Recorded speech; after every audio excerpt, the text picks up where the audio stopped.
So a Gaiwan consists of a saucer, bowl, and lid. So the first thing you're going to do when you're using your Gaiwan, of course, is to add the leaves.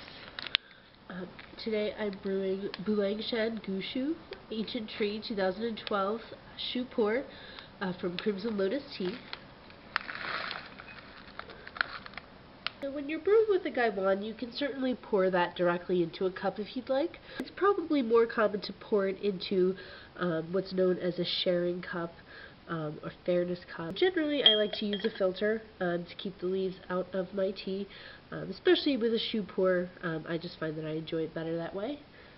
So your next step is to add your water. Basically, you want to fill that right up to the rim before the curved lip of your Gaiwan. And you're going to close the lid. That way the heat can extract the flavor. Depending on the tea that you're using, this is a Shu pour, so you want some heat in there. For green tea, you may want to crack the lid a bit to allow the heat to escape. And so because this is a Shu pour, I'm actually going to do a rinse for the first brew, so I'm not going to drink that.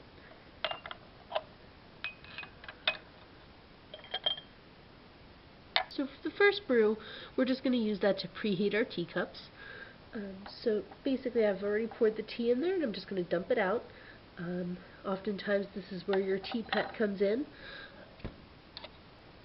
Okay, so now that my tea is ready to brew, I'm going to go ahead and pour the water in again. This time I'm going to leave it for about 30 seconds. Everyone's preference is a little bit different and every tea is a little bit different. If this were a green tea, I would probably be using much lower temperature water since this is boiling. Your brew times in a Gaiwan will generally run between, about 15 seconds to 30 seconds. They'll usually be under a minute until you get to your very end brews of your tea. Alright, so I'm just going to crack the lid up a little bit so that way the tea liquid can come out, but the leaves will stay inside the Gaiwan. I'm gripping it around the lid, making sure that I'm not going too far down so I don't burn myself, and I have the lid secured, and I'm just going to pour into my fairness cup.